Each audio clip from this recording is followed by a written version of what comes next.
여러분, 오늘의 제목은 축복인데요.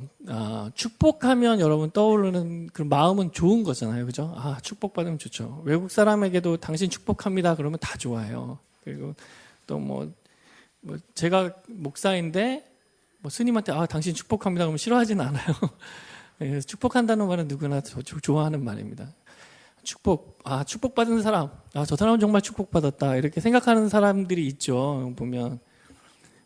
집안에 돈이 너무 많아가지고 그냥 써도 모자르지 않고 막 퍼줘도 남아돌고, 또 자식들에게 해주고 싶은 거 다 해줘도 되고, 또 남에게 나눠줄 것도 너무 많고, 이러면은 저 사람도 복도 많아.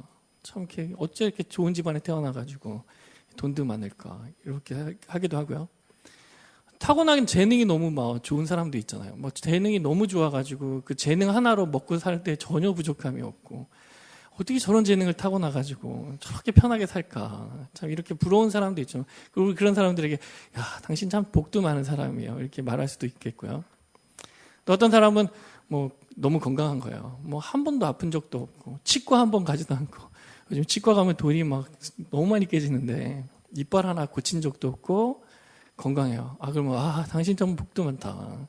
이렇게 몸이 건강해가지고 이렇게 사는 것도 참 복이다. 아무튼 우리가 복 받았다, 축복받았다 하는 말들을 하는 거 보면 대부분 나에게, 그 사람에게 어떤 좋은 일이 일어났는가에 대해서 생각을 하게 돼요. 그렇죠? 나에게 얼마나 좋은 일이 일어나는가, 이것이 축복이라고 생각을 하는데, 과연 성경에서 말하고 있는 축복이 그런가, 우리 한번 좀 생각을 해봐야 돼요. 성경에서 말하고 있는 축복은 사실은 나를 통해 어떤 일이 일어나는가, 그거에 대한 거예요. 사실은 세상적으로 말하는 축복은 나에게 어떤 좋은 일이 일어나는가가 축복이라고 말하면, 하나님이 우리에게 가르쳐준 축복은 나를 통해 어떤 일이 일어나고 있는가, 이런 것이 축복이라고 우리에게 가르쳐주고 있어요. 오늘 마태복음 5장 설교는요, 예수님의 설교 중에서도 아주 유명한 설교고, 그리고 그 설교의 도입 부분이에요. 아마 1세기 사람들도 축복받은 사람, 하나님의 복받은 사람이라고 하면은 아마 그 시대에 아주 유명한 사람이거나 어떤 고위직에 있는 사람, 저 사람 하나님 축복받은 사람이다, 이렇게 생각했을 거고, 부유한 사람, 아주 부자들을 보면서 하나님의 축복을 받았다 하면 부러워했을 거예요. 근데 예수님을 따르던 대부분의 사람은 좀 가난했어요. 가난하고 박해받는 사람들이었는데, 과연 그들이 하나님의 축복을 받지 못해서 그렇게 살았어야 되는 건가, 우리 한번 좀 생각해 봐야 돼요. 예수님께서 우리에게 주신 축복이 물질에 대한 거나 환경에 대한 거라면 그들에게 그런 것을 바꿀 수 있는 방법들을 전문적으로 가르쳐 주셨어야 되는데, 사실은 예수님의 가르침의 축복은 그런 내용이 아니었어요. 오늘 5장에 보면 예수님이 8가지의 축복을 우리에게 정리해서 가르쳐 주세요. 진짜 축복이 뭔지 우리에게 가르쳐 주시는 거예요. 그래서 우리가 이거를 잘 정리하고 있어야 진짜 하나님이 주신 축복이 뭔지, 또 예수님이 우리에게 가르쳐준 축복의 정의가 뭔지를 잘 이해하고 있어야 삶의 목표가 바를 수가 있어요. 왜냐하면 우리가 축복이라는 것이 무엇인가를 얼마나 많이 가지고 있는가의 소유의 문제라든가, 내가 얼마나 좋은 환경에서 살아가고 있는가, 이런 문제라고 생각한다면 우리는 그것을 위해 힘쓰고 애써야 되잖아요. 그럼 우리 삶의 방향과 목표도 거기에 맞춰질 거고. 그렇지만 하나님께서 가르쳐주신 축복의 개념은 거기에 있지 않다는 것을 우리가 좀 이해해야 될 필요가 있습니다. 오늘 본문 말씀을 여러분 한번 묵상하는 마음으로, 너무나 잘 아는 말씀인데 이 말씀의 의미를 우리가 잘 이해하고 있는가 한번 좀 생각해 봐야 될 것 같아요. 한번 3절에서부터 10절 말씀을 한번 조용히, 아까는 그냥 이렇게 읽으셨을 텐데 우리가 그냥 잘 알아요. 근데 도대체 무슨 말일까? 왜 이게 복이 있다고 하는 걸까? 우리가 한번 조용한 소리로 한번 읽어보시면 좋을 것 같아요. 묵상하는 마음으로 찬찬히 제가 설명을 드릴 건데 여러분 스스로 한번 읽어보시면 좋을 것 같아요. 지금부터 조용히 소리내서 3절부터 10절까지 우리 한번 좀 묵상하는 마음으로 한번 조용히 천천히 읽어보겠습니다. 큰 소리 내지 않아도 좋습니다. 작은 소리로 읽어보겠습니다. 시작. 심령이 가난한 자는 복이 있나니 천국이 그들의 것이며, 애통하는 자는 복이 있나니 그들이 위로를 받을 것이며, 온유한 자는 복이 있나니 그들이 땅을 기업으로 받을 것이며, 의에 줄이고 목마른 자는 복이 있나니 그들이 배부를 것이며, 긍휼히 여기는 자는 복이 있나니 그들이 긍휼히 여김을 받을 것이며, 마음이 정결한 자는 복이 있나니 그들이 하나님을 볼 것이며, 화평케 하는 자는 복이 있나니 그들이 하나님의 아들이라 일컬음을 받을 것이며 위를 위하여 받게 받는 자는 복이 있나니 천국이 그들의 것입니다. 성경은요, 사람이 얼마나 유명한가, 얼마나 많은 것을 가지고 있는가가 행복의 척도가 아니라고 가르쳐주고 계세요. 예수님은 행복의 기준이, 행복의 중심에는 얼마나 많은 것을 가지고 있느냐의 문제가 아니라는 것을 우리에게 자꾸 가르쳐주고 싶어 하세요. 축복은 우리가 얼마나 많은 것을 소유하고 있는가의 문제도 아니고 우리가 얼마나 좋은 환경에 살아가고 있느냐의 문제도 사실은 아니에요. 예수님이 우리에게 말씀하실 때 이런 말씀하셨어요. 여러분 다 아는 말씀 중에 너희 영혼을 잃고 천하를 얻으면 무슨 유익이 있겠냐. 이 말을 설명하면 이런 거예요. 세상에 주는 모든 좋은 유익을 여러분이 다 갖는다 하더라도 그 과정 중에 여러분 자신을 잃어버리면 아무 소용이 없다는 거예요. 내가 세상에 주는 좋은 것을 내가 다 가지고 있고 명예와 부를 다 가지고 있어도 그 과정 중에 여러분의 자신이 누구인지를 잃어버리면 그것은 다 잃어버리는 거예요. 가장 중요한 걸 잃어버리는 거다. 우리에게 이렇게 가르쳐주고 있는 거예요. 예수님은 우리는 축복받는 거에 대해서 이야기할 때 물질에 대해서 생각을 참 많이 하게 돼요. 세상이 우리에게 심어주는 마음들인데 예수님은 물질에 대해서 우리에게 수없이 성경을 통해서 가르쳐주고 계세요. 땅에 너희 자신을 위해서 보물을 쌓지 말고 하늘에 쌓아라. 예수님 우리에게 이렇게 말씀하세요. 또 무엇을 먹을까? 무엇을 마실까? 그런 거 염려하지 말아라. 그것이 행복의 기준이 아니라고. 또 먼저 하나님의 나라와 의를 구하라. 그러면 너의 것은 더하여질 것이다. 또 받는 것보다 주는 것이 더 좋다. 이렇게 얘기하시는 거예요. 예수님은 축복의 중심에 물질이 있지 않다고 우리에게 말씀해 주는 거예요.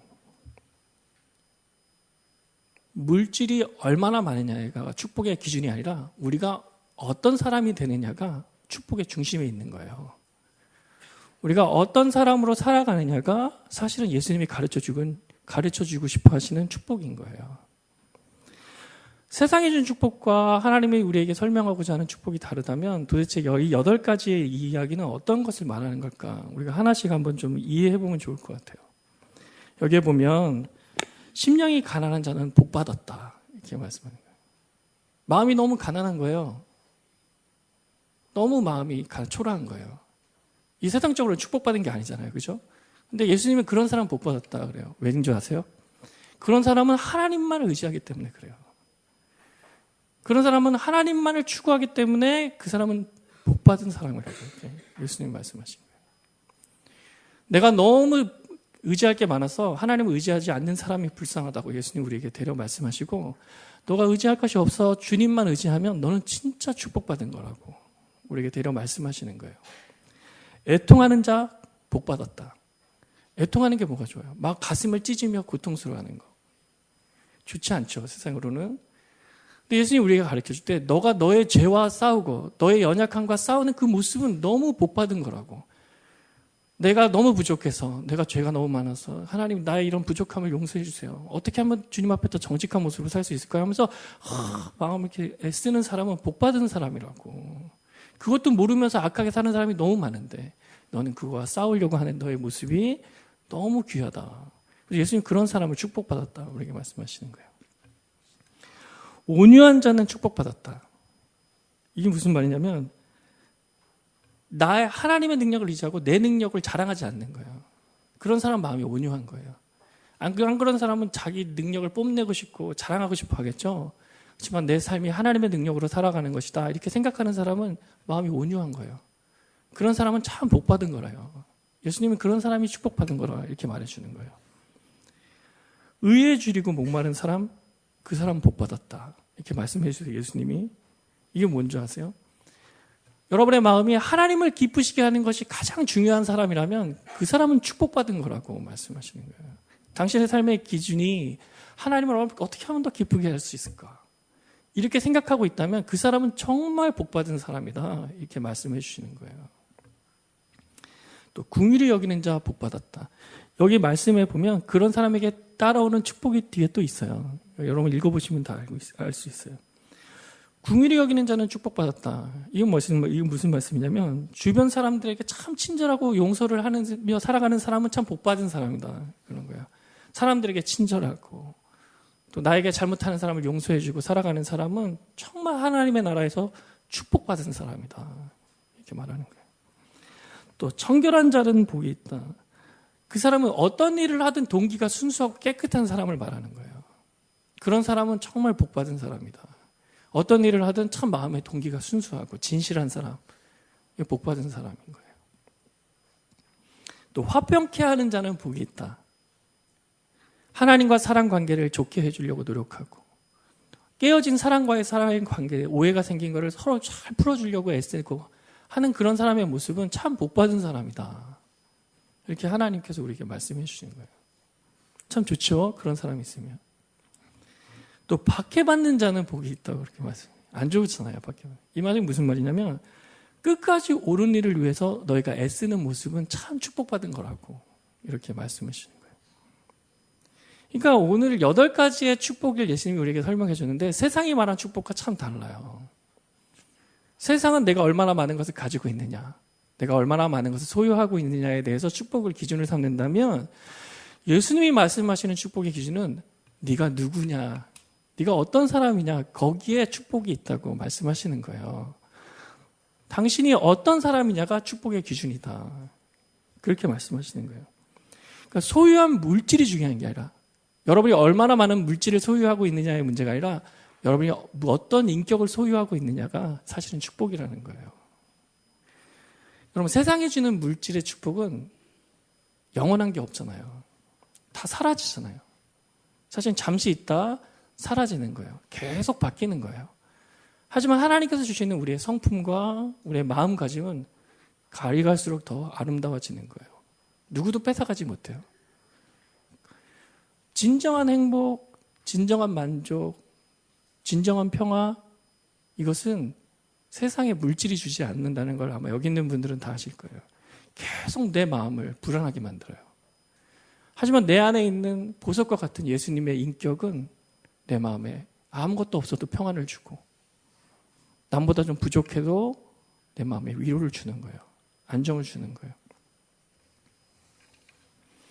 그래서 예수님이 주시는 축복의 개념을 우리 삶 가운데 적용하면 우리 마음에 그 마음을 닮아가려 노력하면 우리 삶이 달라지는 거예요.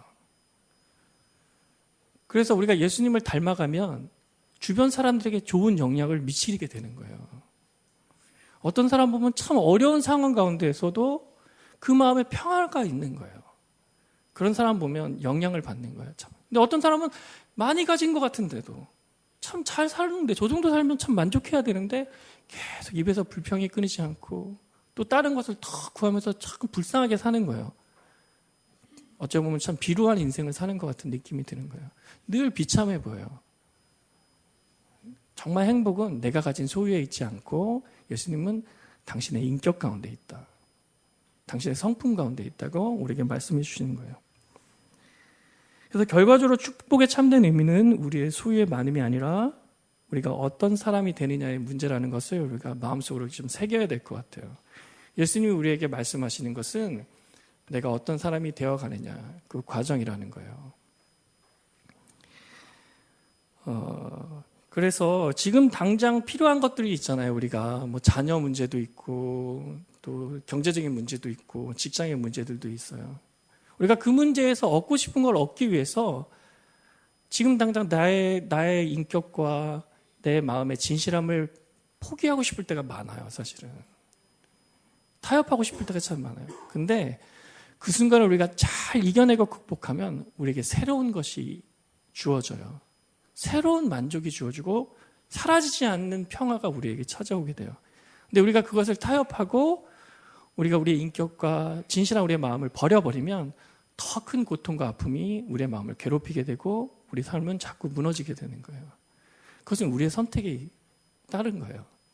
우리가 무엇을 선택하냐. 지금 당장의 필요와 지금 당장의 위로와 욕심에 매달리면 우리는 자꾸 비루한 인생을 아마 살게 될 거예요.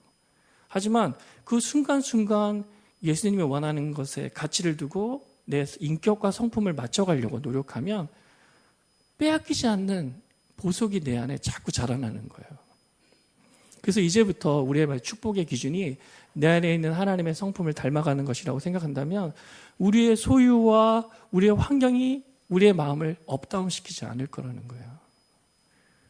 남들의 더 가진 걸 보면 막 내 마음이 불안하고 초조해지지 않을 거라는 거예요. 남이 나보다 더 잘 되는 모습을 보면서 내 마음이 막 불안해지지 않을 거라는 거예요. 내 마음에 평화가 온다는 거예요. 내 마음의 목표가 달라진다는 거예요. 예수님이 주시는 축복에 내 삶을 맞추면, 그것을 위해서 내가 애쓰면, 이 마음에 있는 이 보석과 같은 성품은 누구도 뺏을 수가 없는 거예요. 그죠? 비교할 수도 없는 거고. 그래서 이제부터 더 이상 우리가 움직이거나 사라질 것에 우리의 마음을 두고 우리의 마음을 요동치게 해서는 안 될 것 같아요. 최소한 우리 새누리교회 성도님들만큼이라도 그런 것으로 요동치며 살는 그런 불쌍한 삶에서 벗어날 수 있도록 노력해야 되지 않겠어요? 그래서 우리의 삶의 축복의 정의를 우리가 스스로 내린다면 내 삶의 축복은 내가 얼마나 많은 물질을 가지고 있느냐, 내가 얼마나 좋은 환경에 살아가느냐가 아니라 내가 얼마나 예수님을 닮아가고 있느냐, 그것이 나에게 축복이다. 이게 스스로 생각하면서 살 수 있었으면 좋겠습니다. 우리 한번 눈을 감아보세요. 감고 조용히 내 모습을 한번 돌아보면 좋을 것 같아요. 도대체 나는 무엇을 축복으로 생각하면서 살고 있지?